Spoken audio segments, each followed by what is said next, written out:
big story. Squalls cause massive carnage, and thankfully nobody's seriously injured. But that's what snow squalls can do. Once you're driving, one comes through and you can't see a thing, and suddenly it's one car crashing into the next. Trucks, SUVs as well.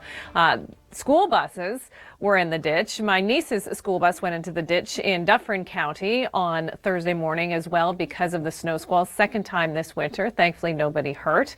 But they canceled the school buses for the afternoon. A lot of kids were left stuck at school, waiting for parents. And when you close roads then, boy, it's awfully difficult to get to them. Okay, so Natalie was talking about the cold. The wind chill warnings are widespread across southern Ontario. It is going to be a very cold start to the day.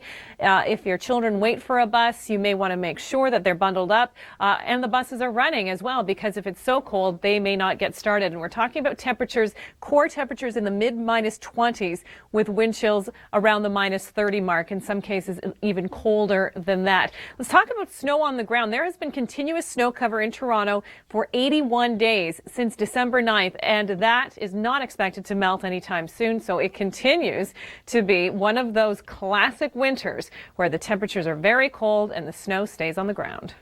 A busy highway and okay, yeah, that's the big story now. How cold is it going to get? Temperatures plummeting through the overnight and into the morning hours. In Barrie on Thursday, -16 was about as warm as it got. And then with the winds, of course, 60, 70 K, it felt much colder than that. Wind chill warnings still in place, but the winds are going to be dying down. High pressure is settling in. That means it will be calmer, but with calmer weather and clear skies, it's going to be a very cold start to the day. So actual core temperatures in and around the GTA in the -20s. We could have some record breakers on Friday morning.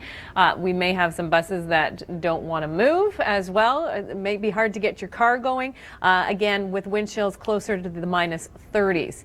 Thursday, these were some of the wind gusts that we saw. 62 in Hamilton, 68 in Toronto, 76 at Long Point along the shores of Lake Erie, 65 in Ottawa. So strong winds, cold temperatures, and that's why we had those wind chills. We've had continuous snow on the ground in Toronto for 81 days and counting. So since December the 9th. There has also been, by the way, 11 days with temperatures that have been below -18 this winter. Last winter, one. That was it, one day. So yeah, we're back to the classic winter scenario. We've got snow moving through the area on Saturday, but temperatures will be a little bit milder as well. Then a major system stateside you may be hearing about won't likely affect southern Ontario, but it may affect travel plans if you're heading south. Yeah, you know, temperatures didn't get any warmer than -16 in Barrie. Imagine that, being in that accident, stranded, and the people working at it and trying to get these cars out of there in that extreme cold. So we still have a wind chill warning in place, widespread wind chill warnings in Ontario. The good news is the winds are calming down. The bad news is the core temperature will be extremely cold to start the day on Friday. And for a lot of people, it could be record-breaking cold. Now, this is Friday morning, about mid-morning, but 6, 7 a.m.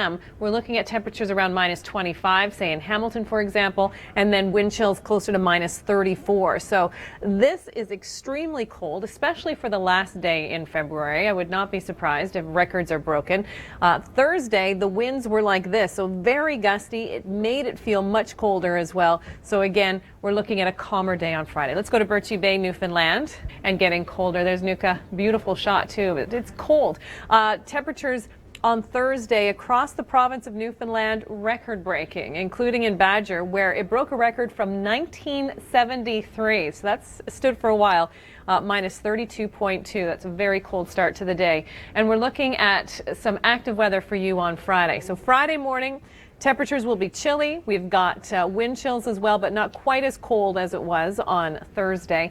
And then we've got a system moving through. So this system is currently bringing some snow to places like Cape Breton, moving into Newfoundland through the early morning hours on Friday, 10 to 15 centimeters at the most in the southwest, less than 5 expected in St. John's.